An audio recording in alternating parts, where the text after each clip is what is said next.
earnest, wrong, but adorable way. She's like your daughter when she comes back from her first year at Brown, full of half-baked, half opinions, in need of some gentle, patient deprogramming. But people have to realize new faces doesn't mean new ideas. Drives me crazy. AOC has never introduced a fresh idea or issue in her. Greg Gutfeld's core criticism of AOC starts with a simple argument. New faces don't automatically bring new ideas.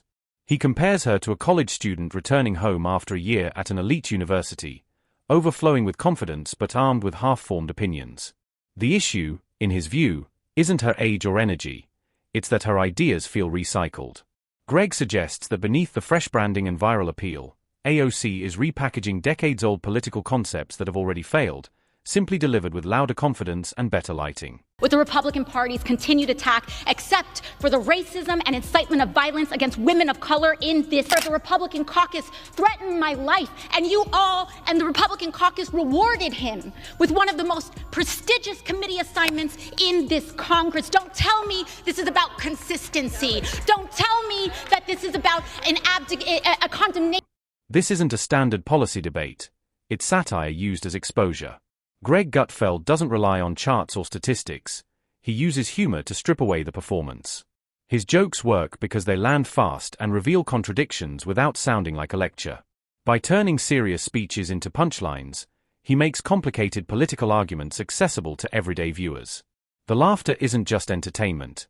It's how the critique sticks. Along with Bernie is because she's like an 80-year-old leftist in a used bookstore. I mean, you know, she may look fresh, but she's as stale as an abandoned futon on the street. It's like, I listen to her, I go, I heard that at Berkeley in 1983. So their problem is, and the reason why they don't have any ideas is they operate on half opinions. Like, what if we get rid of cash bail?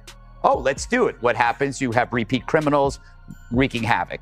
What if we have sanctuary cities? Hey, let's do it. What happens? You have rapists and killers, finding sanctuary. One of Greg's sharpest attacks is the idea that progressive policies are built on half opinions. The concepts sound compassionate and bold at first, but they stop short of considering long-term consequences. Whether it's ending cash bail or expanding sanctuary policies, Greg argues that these ideas are rushed into action without accountability. His point is clear. When ideology moves faster than reality, everyday people are left dealing with the fallout. Explains it. They're not meant for you, right? But then you have to ask, okay, then what is this debt forgiveness? Who is it meant for? And when you look at the data, it's upper, white, middle-class, liberal women. This ain't welfare, right? These are well-to-do people. It's a bribe for Democrats on the backs of plumbers, truckers, and everyone else who actually does a real job, unlike me. AOC is the symbol of the entitled sponge. She complains about student loans, but Greg repeatedly frames AOC as more influencer than legislator. According to him, her real power isn't exercised on the House floor but on social media. Live streams, viral clips, and trending hashtags have become her main stage. While this builds visibility, Greg argues it doesn't necessarily translate into effective governance.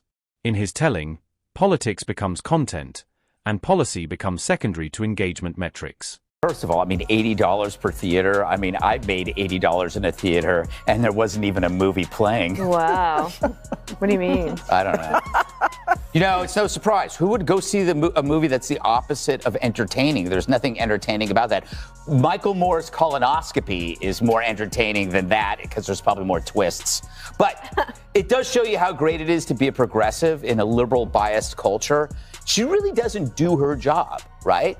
She makes movies, she goes to galas, she sits for glossy butt-kissing interviews in GQ. Here, Greg targets what he sees as a contradiction between AOC's messaging and her lifestyle.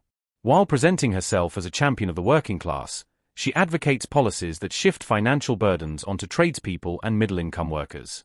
Greg uses humor to question why plumbers, truck drivers, and electricians should subsidize loan forgiveness for people who appear financially comfortable. The joke works because it taps into a widely shared sense of unfairness. What their ideas incentivize, that would be nice. So where are their ideas going to come from? Trump. The only way they're going to create a message is based on whatever Trump does. So I have some slogans for the Democrat Party. Wow. The Democrat Party, when you're tired of success, Okay. The Democrat Party, make America suck again. Democrat Party, the first choice for illegals, vandals. She'd love to spend the $8, but she already bought a Tesla. He also tweeted a photo of some ugly AOC merch she's trying to hawk for $58. Overpriced merch, AOC. Seems pretty capitalistic of you, which according to you makes you evil. And according to anyone paying attention, also makes you. When it comes to the Green New Deal, Greg dismisses it as a wish list rather than a workable policy. Free healthcare, free college, guaranteed jobs, it all sounds appealing, but Greg focuses on the missing piece, funding. He mocks the assumption that billionaires represent an endless source of money, reminding viewers that every ambitious promise eventually comes with a bill. Without a realistic plan, the vision collapses under its own weight. That you got to take care of them. They're adorable dogs, but she owns a Tesla and she owns a French bulldog, and she wants you or your dad, the electrician, to forgive her student loan. That's BS. Turn in the Tesla. Sell the dog. From last week, the media created a fake story that conservatives attacked her over this delightful trifle. Not really. In fact, the only stories written about the dance were by liberals using it to falsely smear the right. So the press creates a shield around her in which any criticism must be due to sexism or bigotry, when in fact it's in their heads and not ours. But this strategy works by preventing real criticism about her actual beliefs, which are retreads of horrible ideas from previous centuries. Socialism with a smile, fascism among friends, Venezuela meets Vegas. Greg also takes aim at the media's role in shaping AOC's image. He argues that friendly outlets shield her from real scrutiny by framing all criticism as sexist or racist. This, he says, shuts down legitimate debate and prevents tough questions about her policies. By creating a protective bubble, the media turns her into a symbol rather than a politician whose ideas can be openly challenged. Get into a beef with the Twitter chief. On Tuesday, she tweeted, LMAO at a billionaire earnestly trying to sell people on the idea that free speech is actually an $8 a month subscription plan. That's a reference to Musk's plan to charge people $8 a month for verified blue checkmark status. But he hit back tweeting, your feedback is appreciated. Now pay $8. To be fair. At the heart of Greg's critique is a simple distinction. Politics is about results, not performances. Catchy slogans don't pass laws, and viral moments don't balance budgets. Greg's humor highlights how emotional speeches can distract from practical outcomes. The joke lands because it reminds viewers that passion without execution is just theater, no matter how inspiring it sounds. That's mean. You're right, mean. You're being mean. But I'm fascinated they thought there was an audience for this outside of like Earth Justice or the Justice Democrats, because who really wanted to go and see this thing? And then tomorrow you'll have an article that we'll have to talk about, which is that kids all over America are having nightmares about climate change. Well, no wonder. Well, Jessica, what about the fact that the climate activists are very much, they're very much... Greg's roasts resonate because they're not random insults. Each joke points to a specific contradiction or gap in logic. That's why his one-liners spread so quickly. People recognize the truth behind them. The humor feels earned, not forced, and it sticks because it reflects concerns many viewers already have but haven't heard articulated so bluntly. AOC was on 60 Minutes last night. Quite a feat for a newcomer. Must be all her great new ideas. People are going to have to start paying their fair share in taxes. Once you get to like the tippy tops, on your $10 millionth dollar, sometimes you see tax rates as high as 60 or 70%. What an expression. Now, the real story isn't AOC's very old ideas. It's the media's gushy view of her. Even with her old ideas, she gets on 60 Minutes.